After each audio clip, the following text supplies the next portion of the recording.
असू द्या, स्त्री असू द्या की पुरुष असू द्या, आजारी असू द्या आजारी नसू द्या, प्रत्येकासाठी धन्वंतरीकडे काही ना काही प्रॉडक्ट आहे. आणि म्हणून ही शॉपिंग हे तुमच्या आरोग्याच्या समस्यांसाठी त्याचे उपाय म्हणून इथे सुरू झालेली आहे.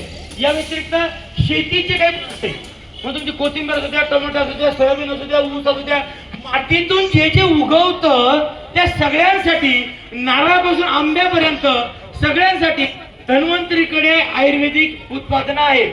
ती जर तुम्ही शेताला दिली, तुमच्या मातीला दिली, तुमच्या पिकाला दिली तर तुमचं शेतातलं उत्पन्न वाढतं.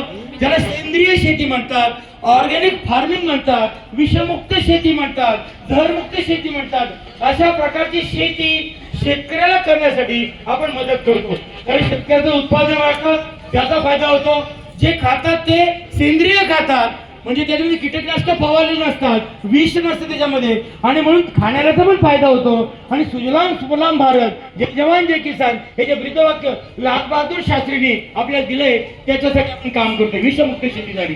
तिसरं, गाई, गुरं, बैल, घोडा, बदक, ससा, पशु पक्षी आणि प्राणी आहे, त्यांच्यासाठी पण आपले प्रोडक्ट आहे. ते जर त्यांना दिले, गाईचं दूध वाढतं, म्हशीचं दूध वाढतं, दुधाचे फॅट्स वाढतात, है की नाही. गाय बैल जनावर आजारी असेल तर ते गुटगुटीत होतं, कामाला